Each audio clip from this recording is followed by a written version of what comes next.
Friends, સાચે જ તમે ક્યારે વિચાર્યું નહીં હોય કે ભાખરી બનાવ્યા વગર, મૂઠિયાને તળ્યા વગર અને હા, લોટ બાંધ્યા વગર આપણે સરસ મજાના ફક્ત 1 ચમચી ઘીની મદદથી દાણેદાર ગોળ ચૂરમાના લાડુ આપણે તૈયાર કરી શકીએ છીએ. ખરેખર ફ્રેન્ડ્સ, એકવાર ચોક્કસથી બનાવજો. જો એકવાર તમે આ રીતથી બનાવશો તો હંમેશા આ રીતથી જ બનાવશો, કેમ કે સરળ છે અને આ રીત હેલ્ધી છે. કેમ કે તેલનો બહુ જ ઓછા પ્રમાણમાં આપણે ઉપયોગ કરીશું, 3 થી 4 મોટી ચમચી જેટલો અથવા 5 નાની ચમચી જેટલો પણ કહી શકાય છે.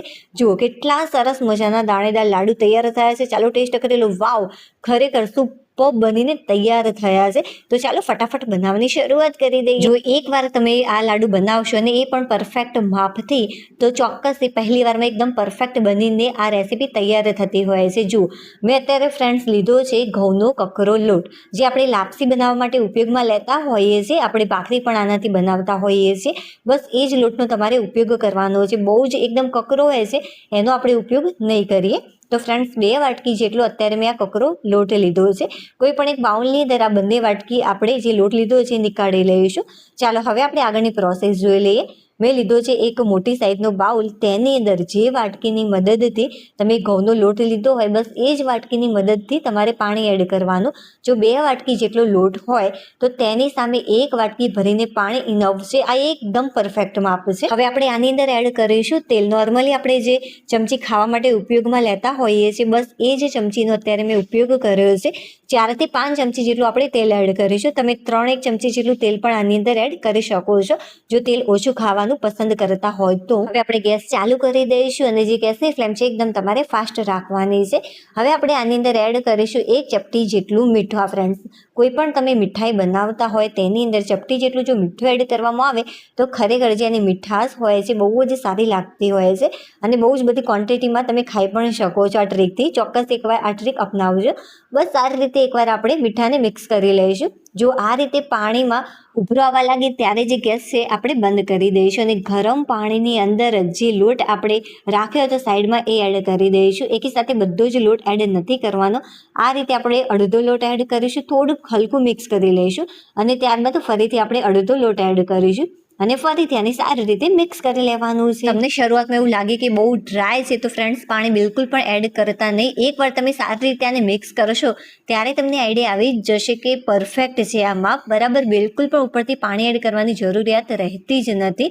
આ રીતે સાણસીથી પકડજો, કેમ કે જે તમે વાસણનો ઉપયોગ કરો છો એ ગરમ હશે એટલા માટે. અને હા, ગરમ પાણીની અંદર જ તમારે આને મિક્સ કરવાનું છે. પાણીને બિલકુલ પણ ઠંડુ નથી પડવા દેવાનું. જો આ નાની નાની ટિપ્સ તમે ધ્યાનમાં રાખશો તો પહેલી વારમાં એકદમ પરફેક્ટ બનીને તૈયાર થઈ જશે રેસીપી.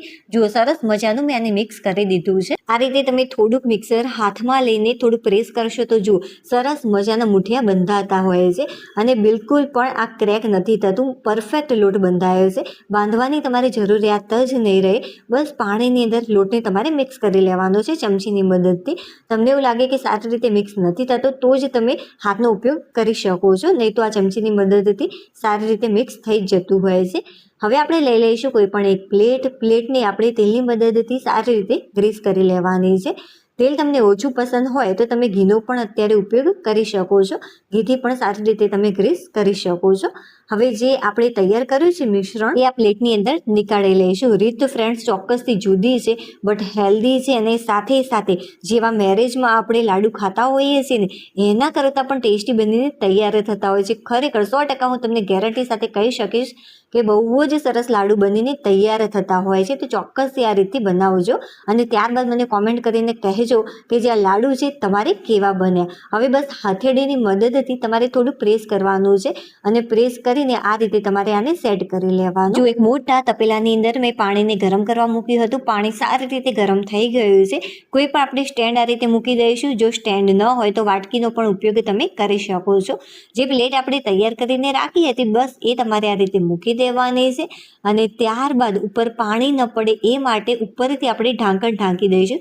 તો બસ એ જ સાઈઝની પ્લેટનો મેં અત્યારે ઉપયોગ કર્યો છે ઢાંકણ માટે.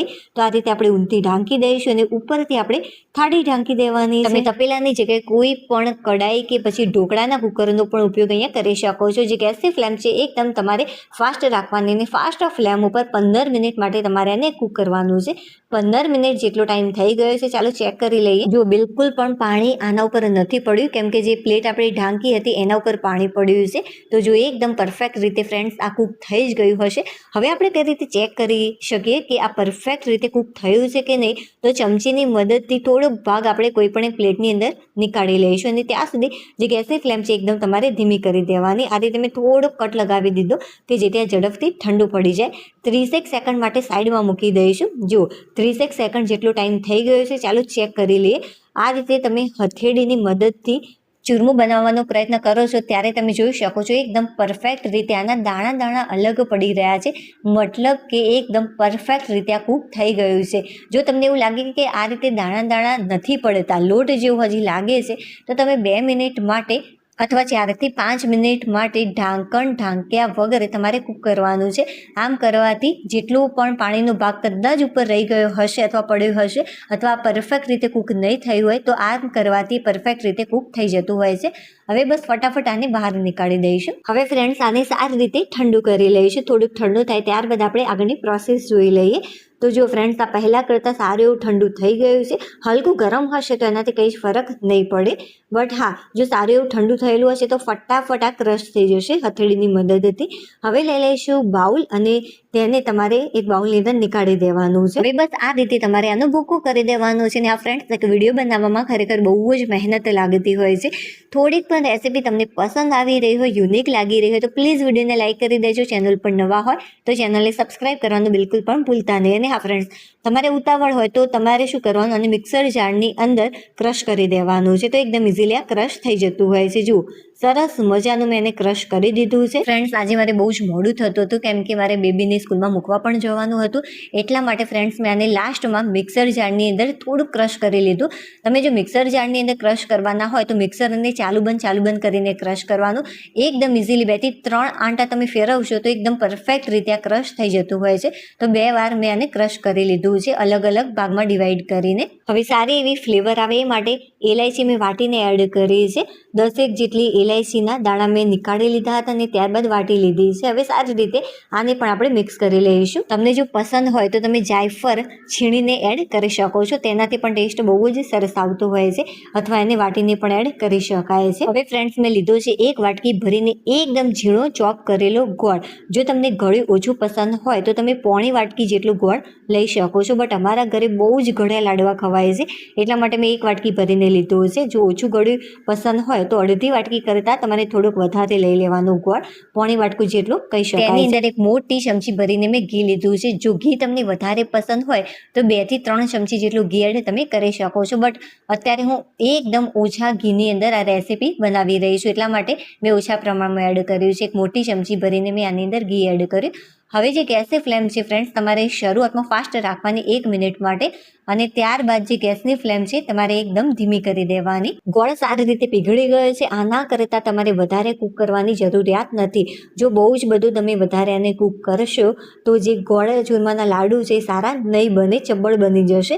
એટલા માટે બસ ગોળ આટલો ઓગળે ત્યાં સુધી તમારે પકાવવાનો છે આને. આટલું પરફેક્ટ છે.